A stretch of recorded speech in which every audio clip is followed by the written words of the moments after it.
Today I'm joined by pro long distance triathlete Caroline Livesey. Hi, thanks for having me. So Caroline has numerous Ironman and Ironman 70.3 podiums to her name. So today we've got her Orbea Ordu bike and her kit. So let's take a closer look. Okay, so let's get stuck into the bike and the frame itself. So as I've mentioned already, it's the Orbea Ordu, and you're riding in a size small, I believe. Yeah, yes. Small, yeah. So you've been with Orbea for a couple of years now. How do you find the bikes, the frames? Yeah, brilliant. I got partnered up with Orbea last year and rode the Ordu for last season.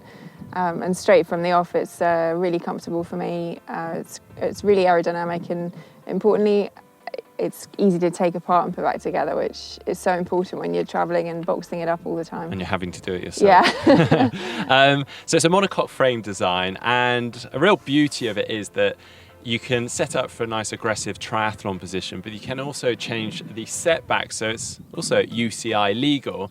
And something I found quite interesting was the size of the forks and actually kind of how much they come out around the wheel, and that is their free flow design. So the idea being not only just the aerodynamics in terms of the wind hitting from the front, but then when the wheel spins round and you've got the turbulence created coming from behind the wheel, the free flow fork and this wide stance with them actually helps with those aerodynamics.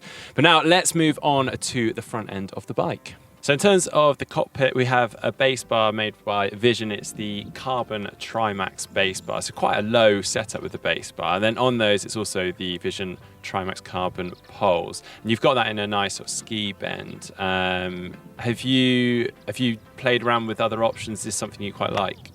Yeah, so I like to have the hands a little bit higher at the front, and I've just brought the bars closer together just to bring the hands in, and you can move the pads around on these as well.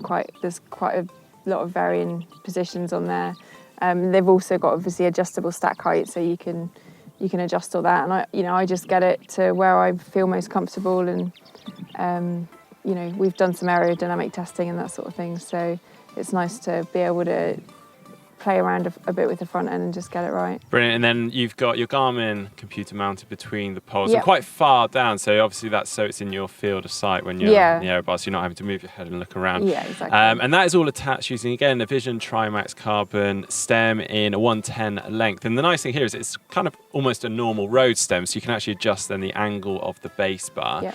And a really neat touch here is the cables coming out from your gear setup is all hidden through internal routing, but then it comes through your Tour Hands bento box. Yeah. It's really good. Yeah. I believe they're a partner of yours as well. Yeah, they are, yeah. And actually when I'm racing, I'll have the Aero 30 on the front as well for hydration. And they do a really nice internal sort of frame bottle as well, which depending on the distance I'm racing, I'll have that on as well. So it all adds to the aerodynamics. They actually, Orbea have tested the Ordu with the triangular mid-frame bottle, and it's more aerodynamic with it on than without it, so it's a good touch. All right, moving back onto the poles then, and on the end of those we've got the Shimano SL brake levers for a mechanical group set, but we'll get onto that later.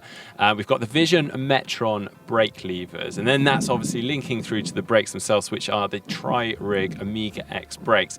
I understand this is something you quite like on this bike. Yeah, I really do. So I've had previous TT bikes with just braking issues and problems with adjustment and all that sort of thing, but these are really reliable and solid, and they've got a nice little aero cap, so you can make any adjustments. Yeah, you can get into it easily, make your adjustments if you need to with different wheels that you're putting on or whatever, and then that's magnetic. It just clips back on there and keeps it all clean. And Brilliant. You've got the same. And then we've got a rear brake. Yeah, so nice smooth lines. It fits into the rear stays nicely there. Okay, moving back through and onto the crankset and the group set. So here we have the Rotor Flow crankset, but I understand this isn't staying on the bike. You're changing this out. Yeah, so this comes as standard with the bike in a 52, but I actually ride with the FSA power box with a 54. So that'll be getting switched off in a couple of weeks once I start needing to ride with the power. So then that will be a 5439 setup? Yes. Yeah. Okay, so currently 52.36. That's going to get swapped out. At the moment, it's a non-Q ring setup. You're riding it in a 165 crank length. And then on the end of those, we've got the Look Keo 2-blade pedals. And then in terms of the group set itself and the componentry, we've got the Shimano Dura-Ace 9100 front mech and rear mech. As I mentioned already, has a mechanical group set.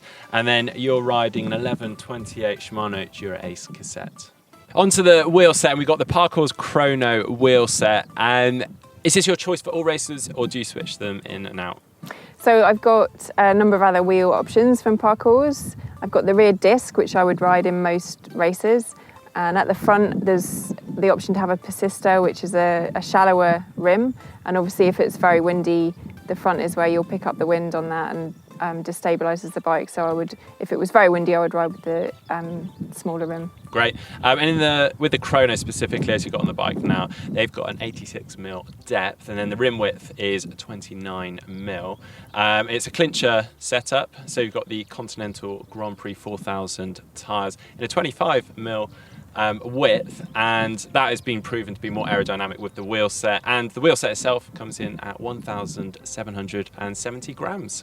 So moving on to some of the last bits of componentry on the bike. So we've got this storage box on the back here, and I believe you're using this more for spares and things for race day that you're hopefully not going to need. Yeah, so that's gas and spare tubes and tyre levers in there. Okay, and then it's got this really nice sort of aero cover, which is it's almost like a thin neoprene, which you can zip open and get into.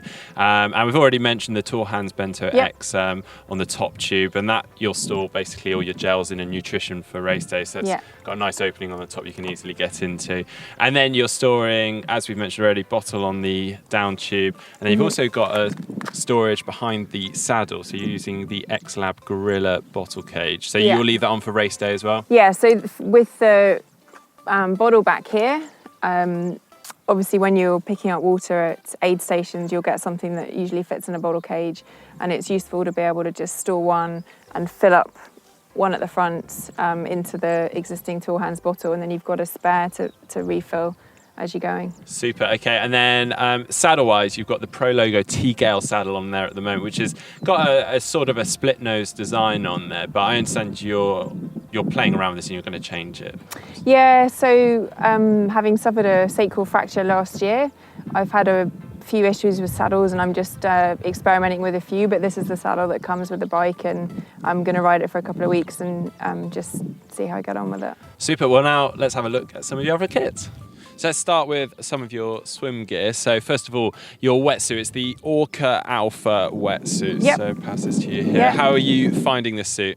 Oh, they're brilliant. I love the Orca Ranger gear, and the Alpha is slightly less buoyant in the legs, and I used to find with too much buoyancy there, my feet kind of came out of the water. So this suit just suits my body position for the swim. Yeah, so I believe this suit is designed for those sort of stronger swimmers, or those who are quite a good like neutral buoyancy in the water. Yeah, exactly. It's actually got slightly less buoyancy than some of their other suits, because the idea being that if you're a good swimmer, you're quite high in the water anyway, so they're not trying to disrupt your stroke too much. So that's great. And then if it is a non-wetsuit swim, we obviously have a swim skin that's going to go over your tri-suit.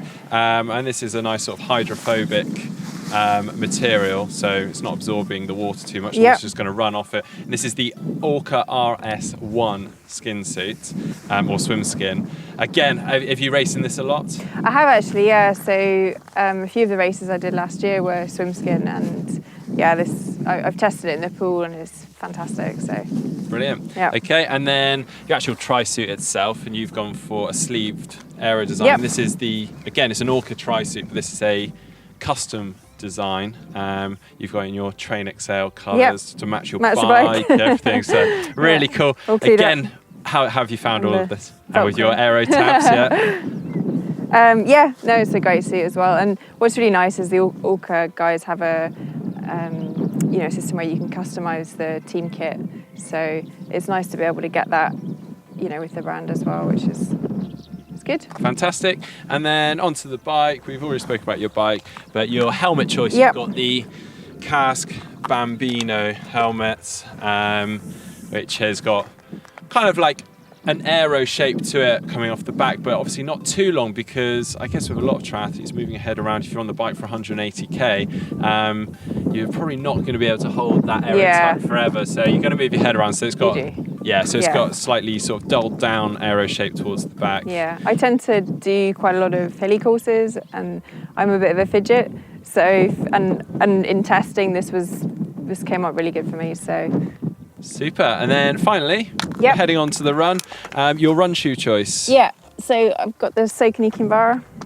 Brilliant. And so that's quite a sort of a lightweight shoe, but with good cushioning. So it suits itself well to like marathon, maybe even those doing half marathon as well. Yeah.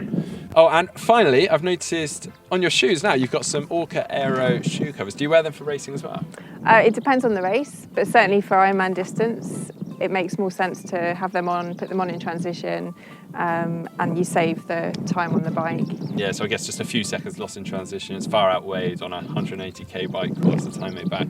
Super. Well, thanks so much for joining us today, Caroline. If you'd like to see more videos from GTN, you can click on the globe and subscribe. And if you want to see some hacks, you can click here. If you'd like to see another pro bike, just click down here.